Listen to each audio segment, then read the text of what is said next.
1240 KGY. And KGY News Time is 5:52, and getting to our discussion point today, the question at facebook.com/AM1240KGY. On a scale of 1 to 10, how important are the recent events in Syria? Let us know, facebook.com/AM1240KGY. You can drop us an email, studio@kgyradio.com, or give us a call at 855-549-1240.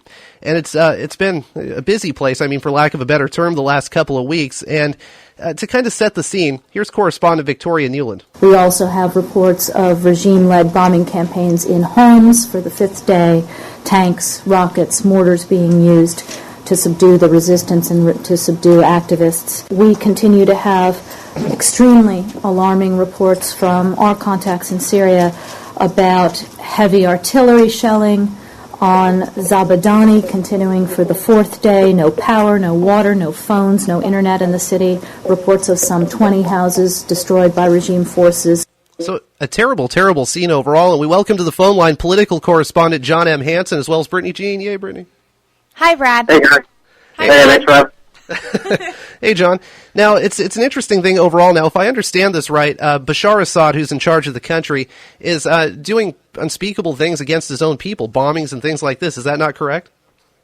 Yeah, definitely is correct. And from what I understand, he's been doing, a lot of unspeakable things for a long time, which is, why these rebels are, having a revolution over there and fighting against his oppressive regime. And it really is a terrible, terrible situation because, these people are trying to stand up for their own rights and freedoms and trying to stand up to the oppression that they've been facing. And, they're basically battling tanks with rifles.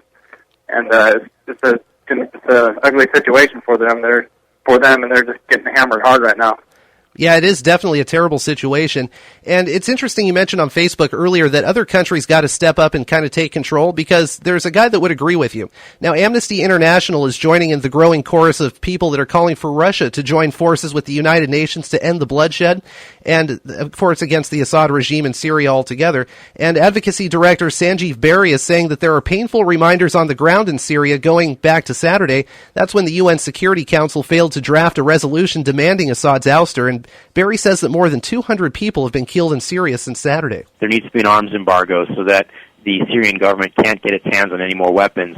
2, there needs to be an asset freeze so that the Assad regime doesn't have access to the funds and wealth that it has been using. And then 3, the whole matter needs to be sent to the International Criminal Court so that these crimes against humanity can be investigated and prosecuted. The Russian government needs to step up to the plate and put some pressure on the Syrian government to stop the bombardment of Homs and the killings that security forces are engaging in across the country. We have verified some 250 deaths in the shellings that have happened since the failed attempts at the Security Council, but that's what we've been able to verify. There may well be many more.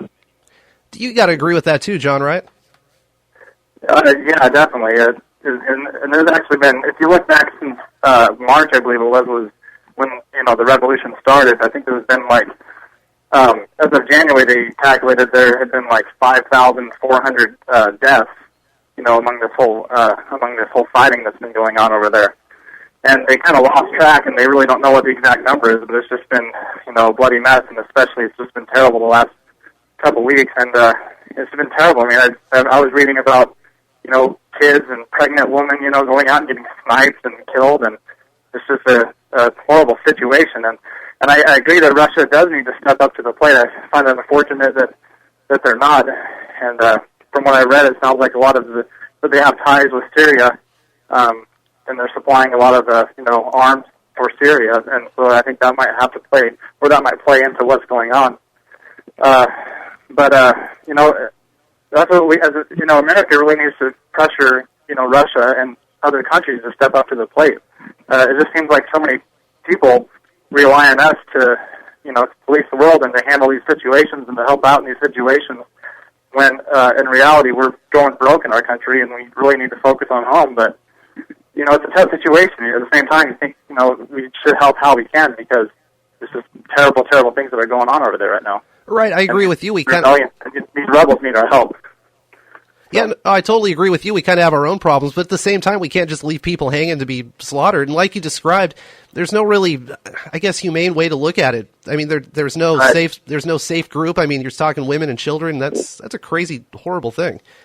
And Yeah, for sure. And Syrian government forces are, again, bombarding the city of Homs like we've been talking about. And there's many civilian deaths. And we actually heard from a correspondent named Omar. And Omar is an anti-government activist. And he says the part of his town's been especially hit really hard. And he's kind of gives us a ground look at what's going on. We are under shelling for the fourth day in a row. Every house here is a target. You have to be lucky to survive. Rockets landed the next house to me. Their shells, their kids, a little baby has her head explosion because of the pressure of the rocket. I can't sleep at all. When you hear the whistle of the rockets, you will not just wake up, you will be scary, you will die. Bashar al-Assad is killing us by rockets. It's pretty chilling footage, don't you agree, John? I mean, to have that kind of ground account of what's going on? Yeah, it really is. It kind of reminds me of the Libya situation as well. But you know, like I said, it's a tough situation from an American standpoint of how we should handle it. Just because, you know, like I said, you know, we're having our own problems at home. We're in a massive amount of debt and a lot of other problems. And but at the same time, it's terrible what's going on. And I think, you know, that it's understandable if we do need the help. But I would really like to see other countries step up to the plate and you know, also help out that situation, like, you know, like Russia. You know, that would be awesome. Sure.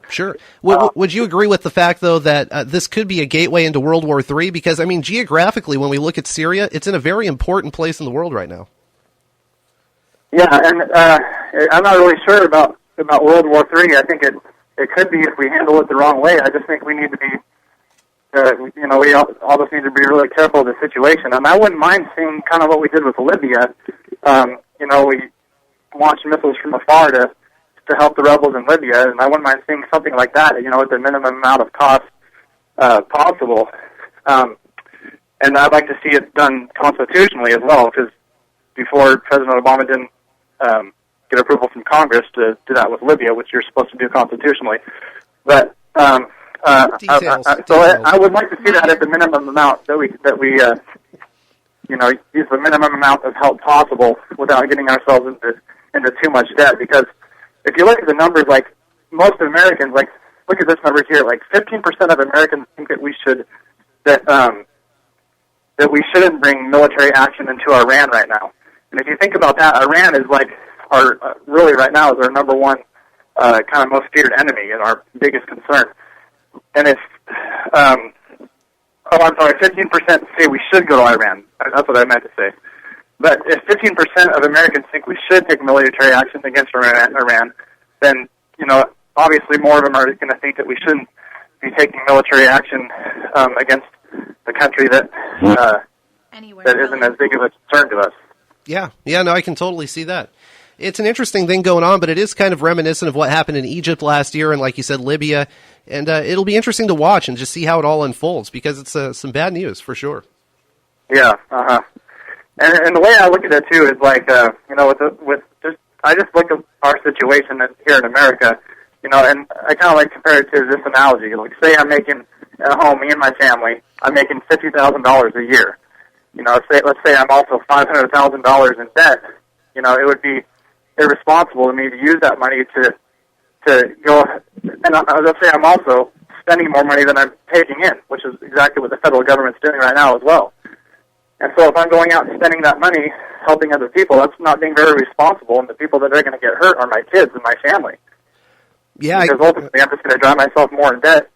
And, you know, I'm all for helping out other countries, but I think there's a time and place to do it. I think, you know, we've been helping a lot of countries the last decade and really been putting ourselves in debt. And I think it's time that we kind of regroup and, you know, fix our financial situation and get more responsible and then help out wherever we can. It's time for other countries to help us to get back on our feet, basically. Yeah. Yeah, I agree. Other countries do need to step up, yeah. Which means them fighting instead of us. Yeah, there you go.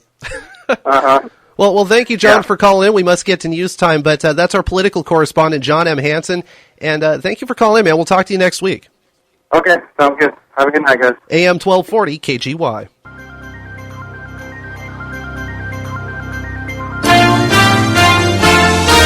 Serving Olympia, Lacey, and Tumwater. This is Olympia's news, sports, and